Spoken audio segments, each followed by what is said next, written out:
এইভাবে একবার মাটি আলু বা গাছ আলু রান্না করে দেখুন, খেতে খুবই ভালো লাগে।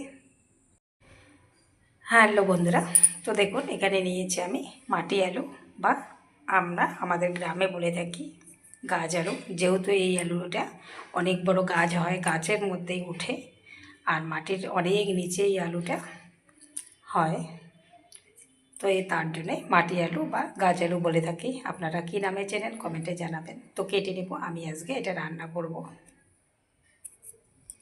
আর এখানে নিয়েছি মাছের মাথা। তো মাটি আলু দিয়ে আজকে রান্না করব মাছ। মাটি আলুগুলো আমি কেটে নিয়েছি, দেখুন বড় বড় সাইজ করে কেটে নিয়েছি। আর এই আলুটার কিন্তু খুবই কষ থাকে, যেহেতু অনেক দিন ধরে মাটির নিচে থাকে। তো কাটার সাথে সাথে দেখুন লাল হয়ে গেছে। তো আমি এখন একটু সিদ্ধ করে নেব, তারপর রান্না করব। কড়াইয়ে জল বসিয়ে দিয়েছি, গরম হয়ে গেছে, দিয়ে দিচ্ছি আলুগুলো। আলুগুলো আমি সেদ্ধ করে নামিয়ে নিয়েছি, দেখুন এখন পিছলে ভাবটা নেই। তো এখন রান্না করে নেব। এখানে মাছের মাথায় লবণ হলুদ মেখে নিয়েছি, ভেজে নেব। মাছ ভেজে নামিয়ে নিয়েছি।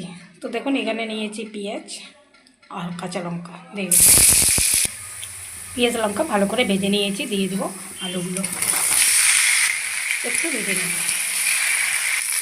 একটু ভেজে নিয়েছি, দিয়ে দিচ্ছি হলুদ গুঁড়ো, জিরে গুঁড়ো, ঝাল লঙ্কার গুঁড়ো, লবণ,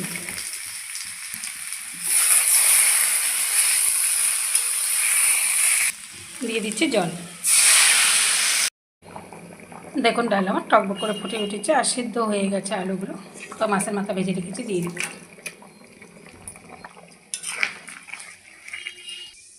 তো রেসিপি আমার একবারই রেডি, তো নামিয়ে নিচ্ছি। তো দেখুন মাটি আলু বা গাজ আলুর ডাল আমার মাছের মাথা দিয়ে একদমই রেডি, নামিয়ে নিয়েছি। আর দেখুন মাটি আলুগুলো আমি গোটা গোটা রেখেছি, গোটা গোটা খেতে কিন্তু খুবই ভালো লাগে এই আলুগুলো।